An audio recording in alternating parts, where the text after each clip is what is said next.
The last question, Olivia. Thank you, Matt. Thank you, Mr. Secretary. You just told us here, as you've often said before, that there's no higher priority for the United States than bringing home Americans who are wrongfully or arbitrarily detained overseas or being held hostage. Dozens of American families right now are living through another holiday season, entering another new year without their loved ones by their side. Cases are lingering in Russia, China, Afghanistan, Syria, Iran, Saudi Arabia, many other countries that I know you know well. So what is your message to those families right now struggling to share in the joy of news of some Americans being freed and some feeling increasingly hopeless and increasingly left behind by their own country? And if I may specifically ask you on known cases in Russia, where Vladimir Putin appeared last week to be holding the door open to some kind of deal, saying the American side must hear us and make a decision that will satisfy the Russian side as well. Have the Russians made a counter-offer for the release of Paul Whelan and Evan Gershkovich? Thank you very much. Thank you. My message to Americans who have their loved ones being arbitrarily detained someplace around the world is twofold. One, we're with you. The President is with you, and he's working for you every single day to bring your loved ones home. And second, do not give up hope, because we have demonstrated time and again that even when something seemed hopeless, it wasn't. We brought more than 36 Americans who were being arbitrarily detained back home to their families over the last 3 years.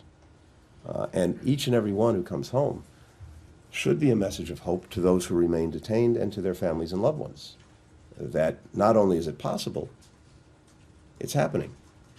It happens. So it's, of course, one thing for me to say that.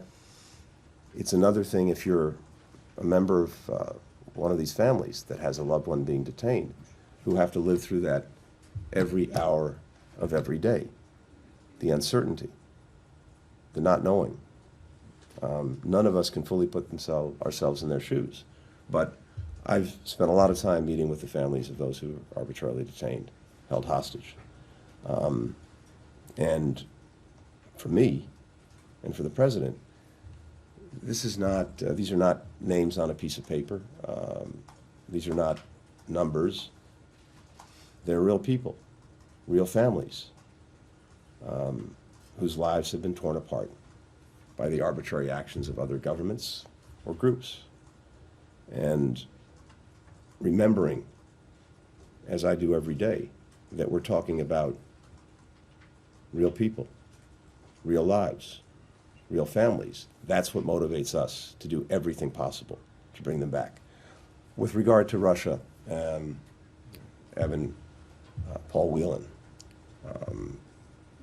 all I can say is this: we're very actively working on it, and we will leave no stone unturned to see if we can't find the right way to get them home, and to get them home as soon as possible. I can't get into any more details than that. You'll understand why, but it's very much a focus of our actions and activities.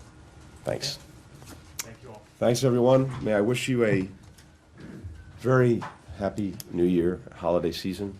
I hope we won't have occasion to see each other during this period, but you never know. And for those who are joining our next Middle East trip, which leaves in a few hours, we'll see you then. Thanks. Happy holidays. Yeah, hopefully your cough will get better. Thank you, Matt.